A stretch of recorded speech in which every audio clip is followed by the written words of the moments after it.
Hey, salut tout le monde, j'espère que vous allez bien, j'espère que vous êtes en forme. Aujourd'hui, je vais vous présenter tout simplement l'appareil photo, le ZV1, donc le Sony ZV1. Donc je trouve que c'est un appareil photo parfait pour commencer sur YouTube. C'est de l'entrée de gamme, donc avec un écran qui se retourne dans tous les sens. Justement, ça c'est super, justement pour vous voir quand vous filmez en vlog, quand vous filmez vous-même. C'est juste parfait. Alors pourquoi j'ai décidé de présenter cet appareil photo là? Je trouve que c'est vraiment parfait pour commencer quand vous faites des vidéos, quand vous faites, voilà, pour présenter à vos amis, des voyages, etc. Pour les partager sur Twitter, sur YouTube, sur n'importe quel réseau social.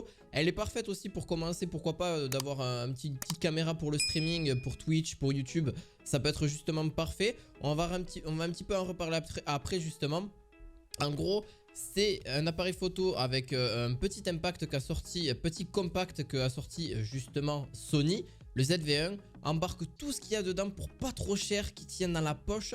Il est prêt à filmer en 2 secondes et cet écran réveille justement et cet écran est réversible pour filmer dans toutes les positions. L'autofocus est très rapide. Ça c'est quand même juste un sacré plus. Vous imaginez pas justement l'autofocus, comment ça peut être chiant à régler, etc. Et là il se règle quasiment instantanément. Vous n'avez aucun réglage à faire justement auprès de l'appareil, même s'il a de nombreuses fonctionnalités. Et ça vous allez pouvoir le saluer au niveau de la vidéo, même malgré la photo. Ça, même j'étais très surpris au niveau des photos. Le micro interne est bon, mais il est possible d'en brancher un autre grâce à une autre prise de micro qui le permet justement. Et il filme en 4K Ultra HD en 25 fps et peut faire du Full HD en 120 fps, donc 120 images par seconde sans souci. Donc aucune limite de temps d'enregistrement en 4K et pas de problème de chauffe sur des longs enregistrements. Le petit point négatif, c'est juste sa batterie, on en reparle un petit peu après. La taille du capteur est correcte, du 1 pouce pour du 24-70 mm et un zoom qui permet d'avoir un grand angle pour aussi avoir un plan plus serré. Donc ça c'est quand même très bien, surtout quand vous faites des zooms pour avoir un plan beaucoup plus serré. Vous avez un filtre ND dans ce boîtier qui règle justement la luminosité, qui règle un petit peu la colorimétrie, enfin pas la colorimétrie mais surtout la luminosité par rapport à vous quand vous filmez ou vos plans, etc. Donc ça peut être vraiment parfait par rapport justement au soleil, etc. Qui, voilà, vous voyez ce que je veux dire, surtout quand vous êtes dehors.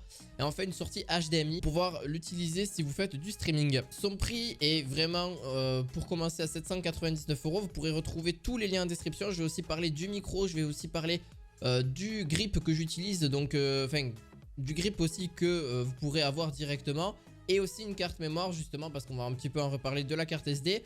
Il reste très léger grâce à sa coque donc en plastique. Donc c'est ça qui est bien, c'est que c'est pour ça qu'il reste vraiment très léger et justement moins cher aussi par rapport à ses concurrents ou même d'autres Sony que vous pourrez voir au niveau des appareils photo.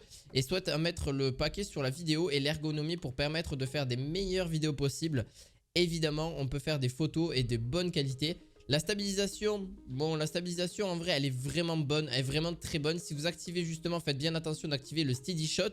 C'est quand même, je trouve, mieux et ça permet d'avoir une stabilité quasiment vraiment parfaite au niveau de l'ergonomie. On pourrait reparler de l'ergonomie, vous pouvez grâce à ça, avec un écran orientable, que ce soit à la verticale, dans toutes les positions, il est partiellement tactile. Donc juste pour régler l'autofocus malheureusement. Pas naviguer dans les menus correctement et le tactile utilisé peut justement faire l'autofocus. Pour la qualité micro est plutôt bonne, franchement la qualité de base sans avoir un micro. Mais je vous conseille un microphone externe, vraiment un microphone de la marque Rode que je vous mettrai directement en description, qui est directement alimenté d'ailleurs, hein, je ne l'ai pas précisé, mais il n'y a pas besoin de piles, il n'y a pas besoin de batterie, etc. Ce micro est tout le temps opérationnel, donc vous pouvez le mettre dans votre sac à dos, c'est juste parfait pour partir quasiment pour faire des vlogs, etc. On reparlera un petit peu de l'autonomie juste après. Donc le trépied, le grip que j'utilise est vraiment sympa, vous pourrez l'avoir en description directement. Donc il n'a pas besoin de piles ni quoi que ce soit, donc c'est vraiment bien. Au niveau de la chauffe et de son autonomie, on va en parler un petit peu. Il filme en 4K comme je l'ai dit, mais si besoin avec justement branché, donc là si vous le branchez en tout le temps, genre vraiment sur prise, il n'y a pas de souci, vous pourrez faire 4 heures de... Voilà, pour remplir en fait la carte SD de 256 Go que j'avais là directement, 4 heures pour remplir la carte SD de 256 Go en 4K. Donc pour vous dire que ça prend beaucoup de place, mais en 4 heures, imaginez, c'est quand même relativement long. Donc ils n'ont pas forcément fait des miracles au niveau de la batterie. Malheureusement, vous pouvez atteindre 1 heure d'enregistrement en 4K. Ce qui reste pas forcément, voilà, c'est une autonomie d'1 heure seulement en 4K. Bon, après en 1080p peut-être un peu plus, etc. parce que ça consomme moins, c'est moins énergivore, etc.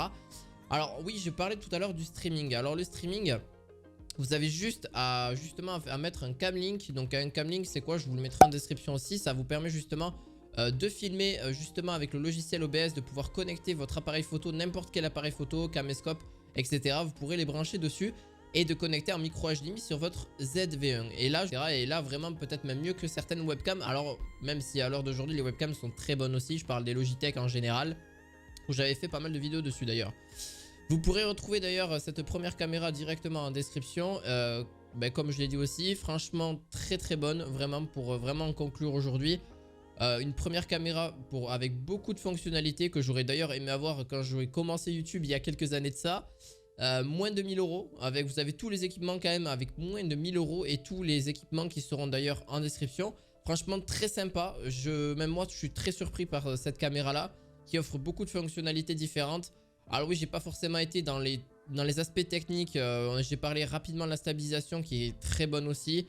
Vraiment, vous le voyez avec le steady shot qui est vraiment sympa. Je vais pas déblatérer pendant 10 ans sur des aspects techniques, etc. Mais si vous voulez voir en description directement, je vous souhaite en tout cas une bonne journée à vous. N'hésitez pas à laisser votre meilleur pouce bleu, à vous abonner à la chaîne et on se retrouve pour d'autres vidéos high-tech d'ici demain. Et je vous dis à la fois prochaine. Ciao, ciao!